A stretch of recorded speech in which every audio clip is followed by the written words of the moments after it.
Hello, survivors, and welcome to another episode of Qigong with Kevin, sponsored by Aortic Hope.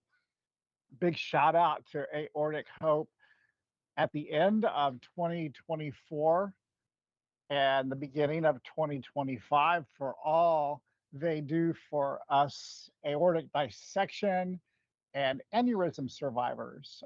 Thank you, Karen and Josh, and everybody in Aortic Hope. So, we've been talking about joint pain over the last couple of weeks.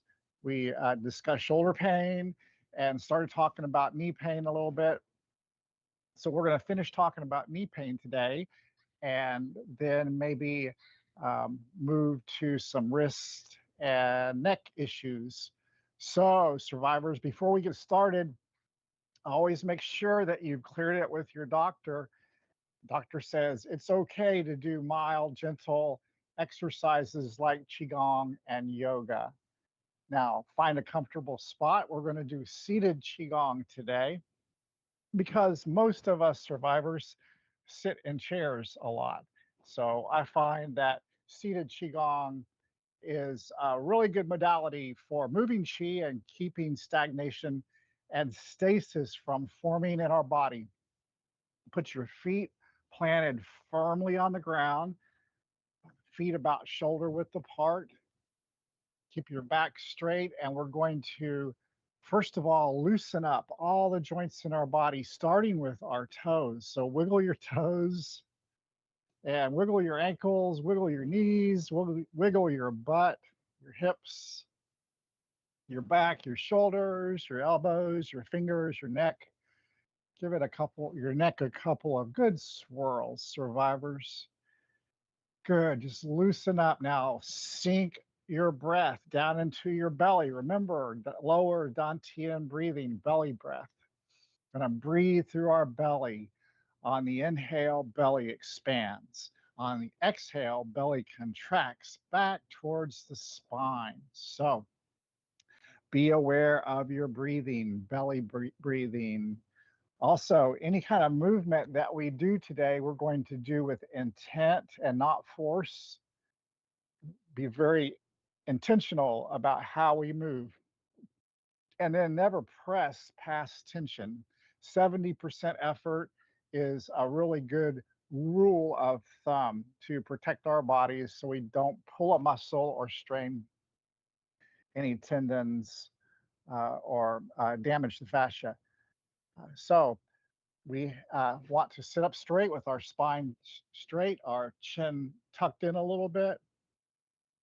And the first thing we're going to do is play with some Qi. Let's palms facing up. Let's rise that Qi up to shoulder height. Press that Qi out. Qi flows out. Smile on our face. Qi flows in. Qi expands. Palms out to the side. Qi contracts. Bring our palms facing each other toward each other. Let's raise that Qi up towards the heavens. Palms facing up, rotated. Press high against the heavens. Qi falls. Bring that heavenly Qi that we've just collected on our palms back down to our heart center. Press it into our heart center. Qi flows out again. Qi flows in.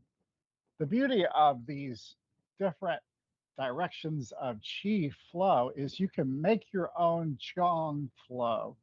Sitting in the chair, moving your shoulders, keeping stagnation and stasis from forming in your shoulders and your upper body.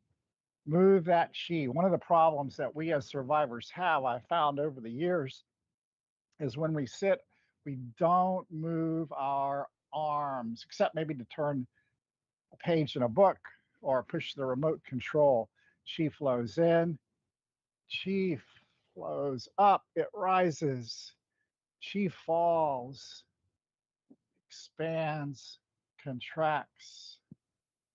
Let's gather some earthly Qi, survivors. Bring that earthly Qi up. Move it in towards our heart center.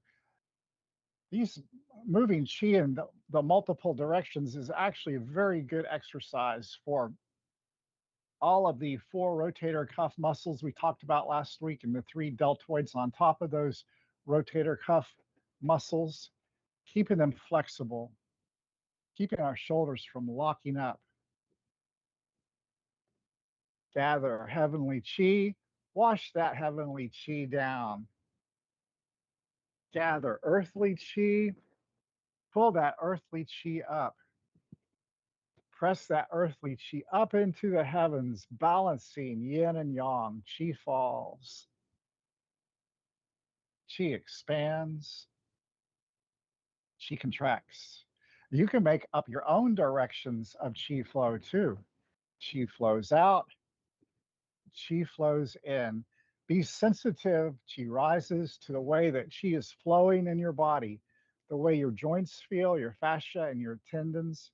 Chi falls and flow with the chi, flow where the chi wants to go. Integrate your mind, your thoughts with your body's chi energy. Chi flows in, chi falls to the ground. Gather earthly chi, bring that earthly chi up and mix it with the heavenly chi. Chi falls, store it in your heart center. Again, chi flows out, chi flows in. The many directions of chi flow is also a very good warm up exercise. Does not have a lot of tension building movements. If you feel an uncomfortable position, just avoid that. Chi contracts, chi rises, chi falls, survivors. Chi flows out. What a great way to start the new year, 2025. Qigong, the many directions of Qigong, Qi flow, and Qigong.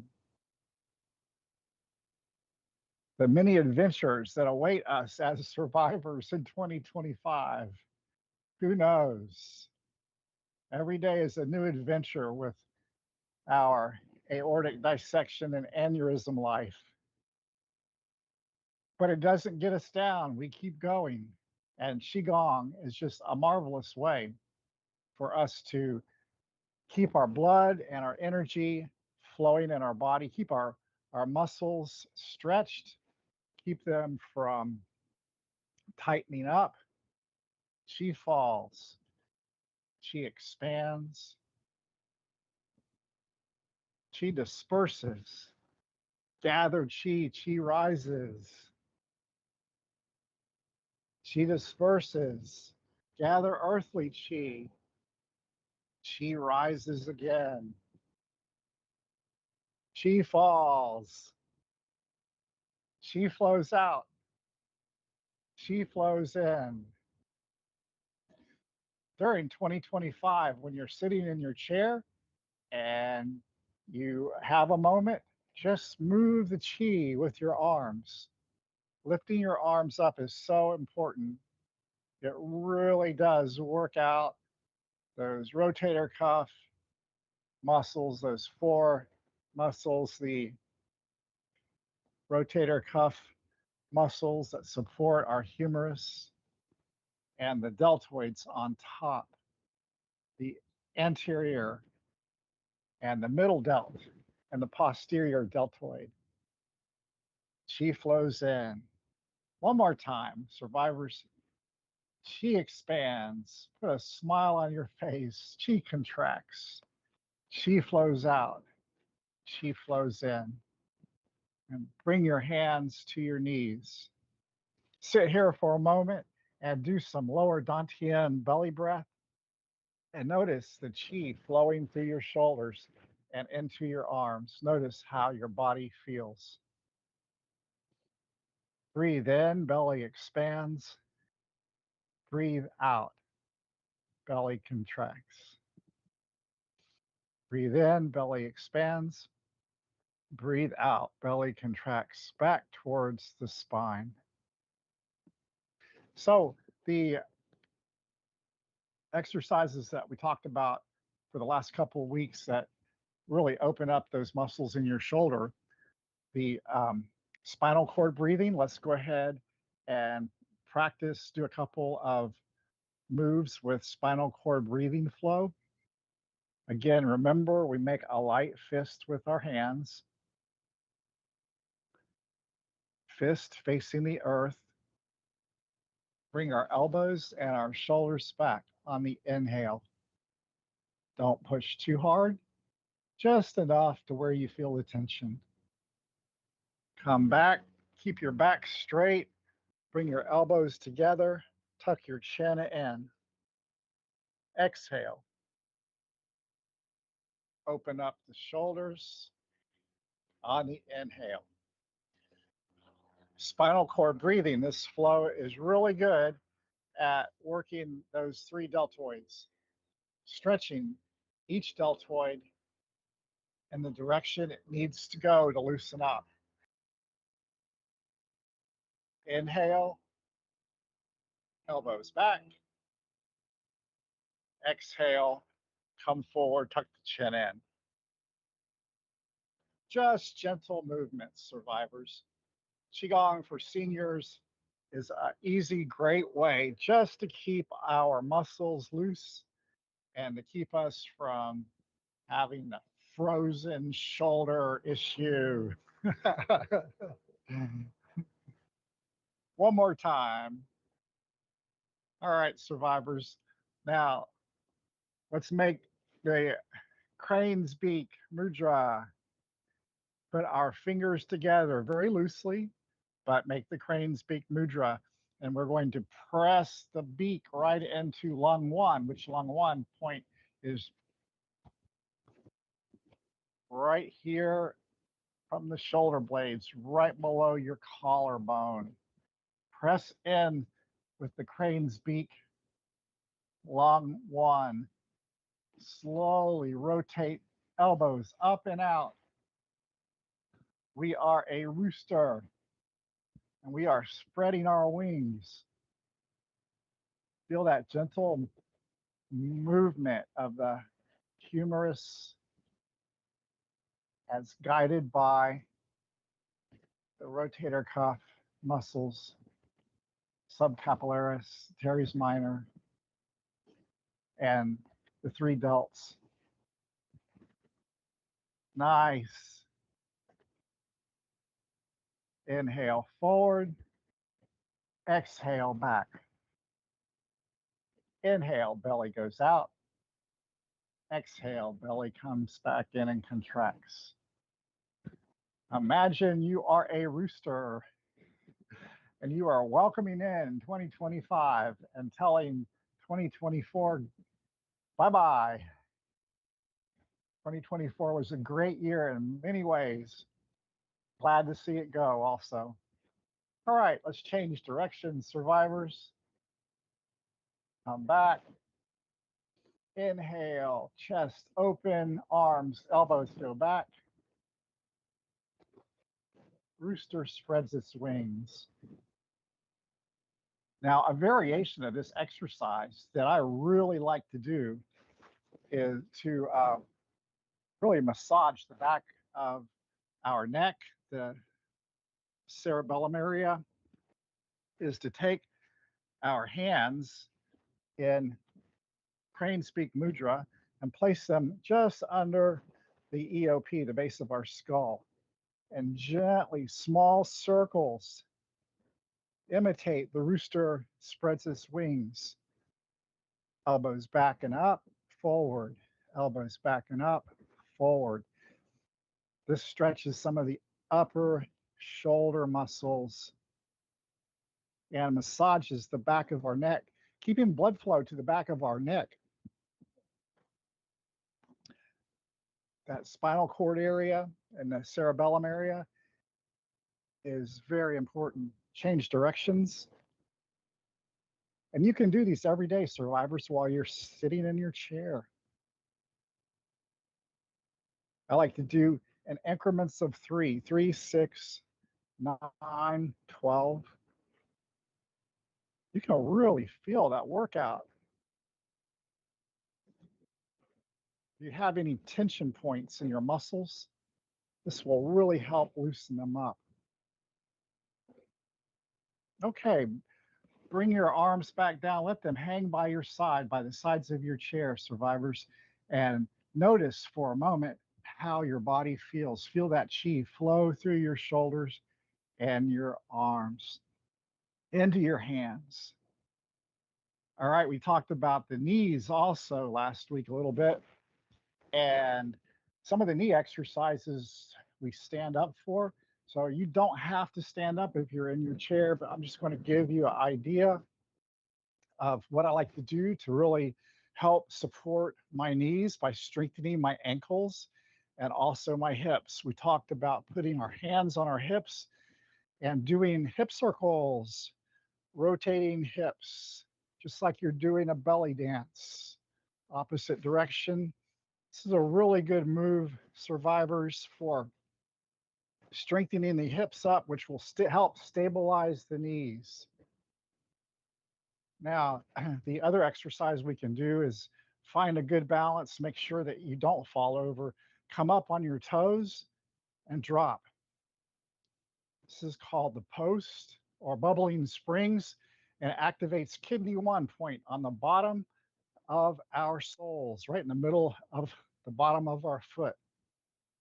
Strengthening the ankles this way really does help with our knees. So the chair exercise for the knees that I want to share with you today is a variation that I like to do from the Qigong flow Sure But Sure that I learned from my Yochi Qigong teacher, Marissa Cranfield. And in Sure But Sure, one of the flows is called March the Bouncing Ball.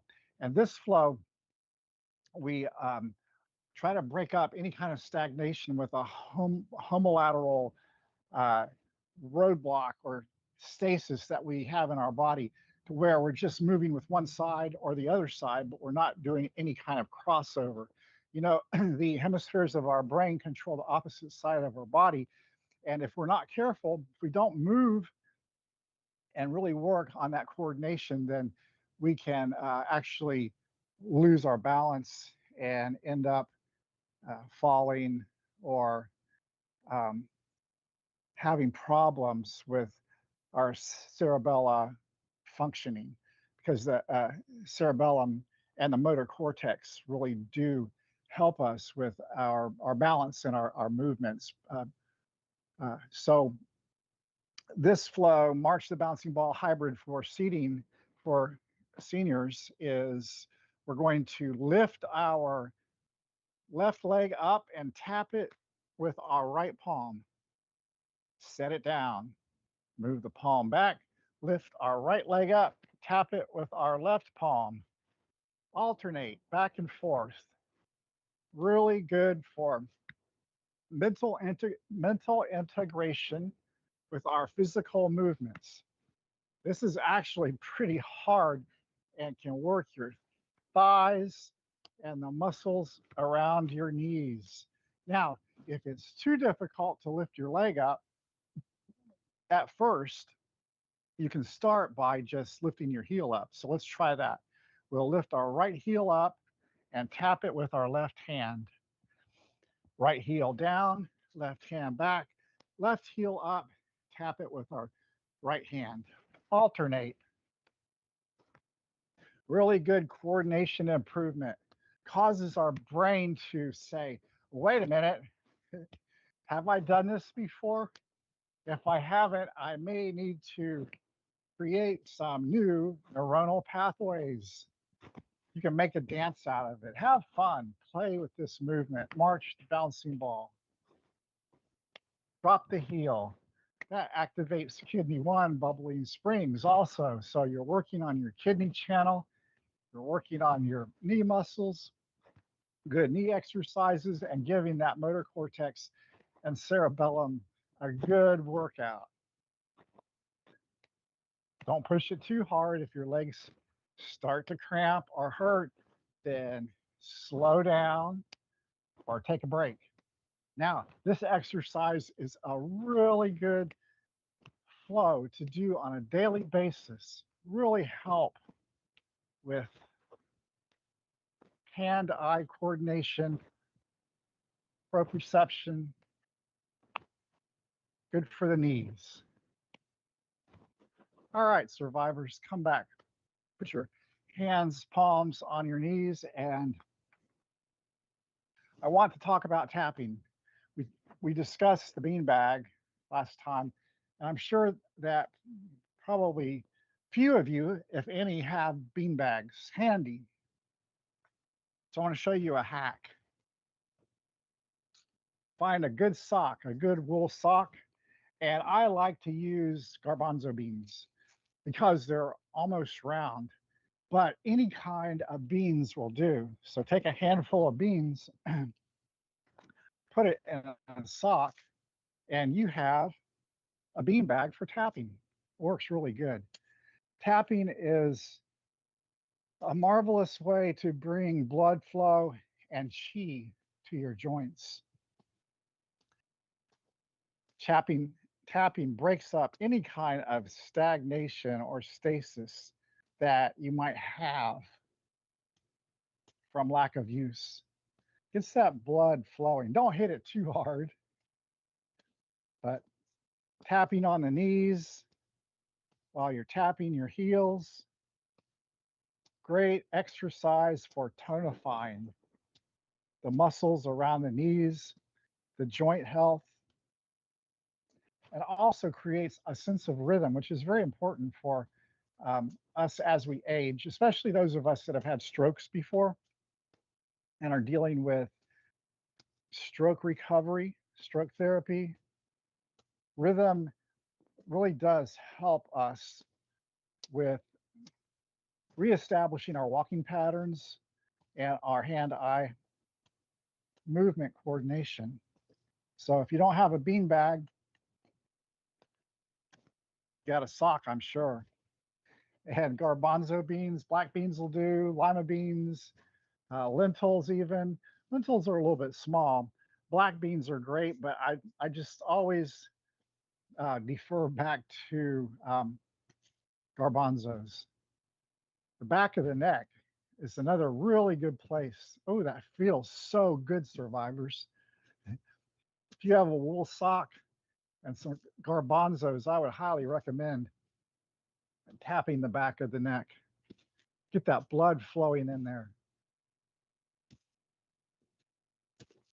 Okay, the hack of the day.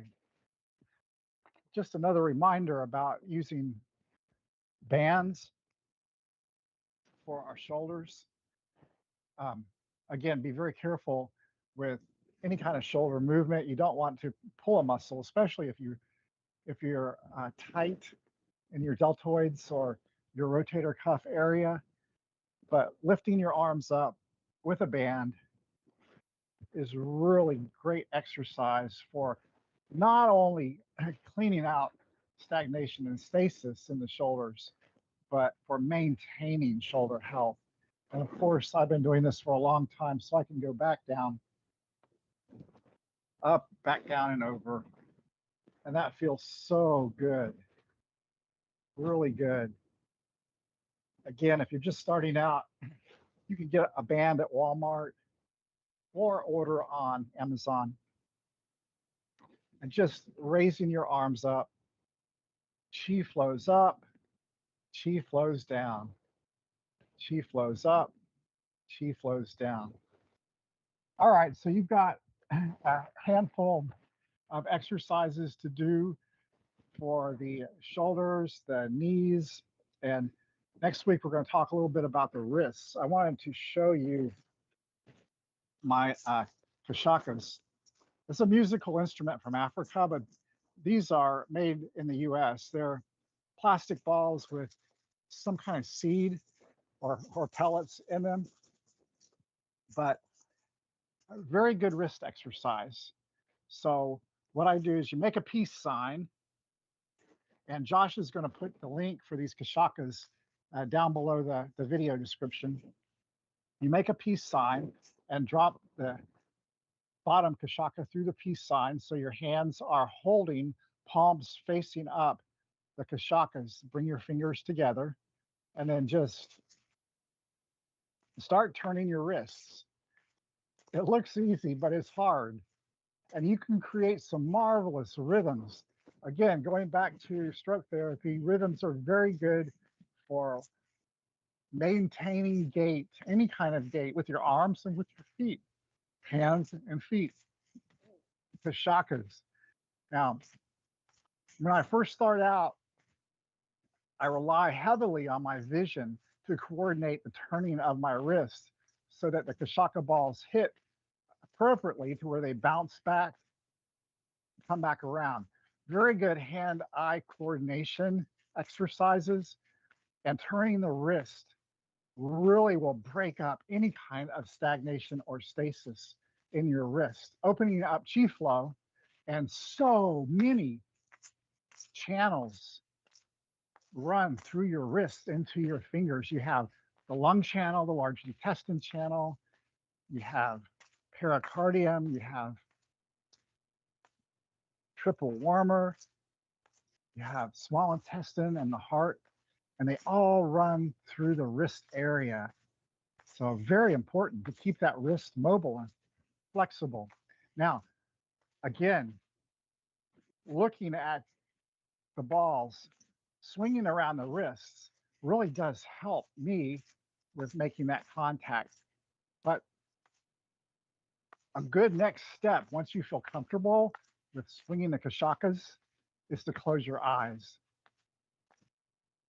Now you're really going to create some new neuronal pathways here, survivors. Because instead of relying visually on how to turn the Kashakas, how to move your wrists, you're doing it mentally and with your ears, auditory signals. So these don't take up much space, and they're a lot of fun. They really are.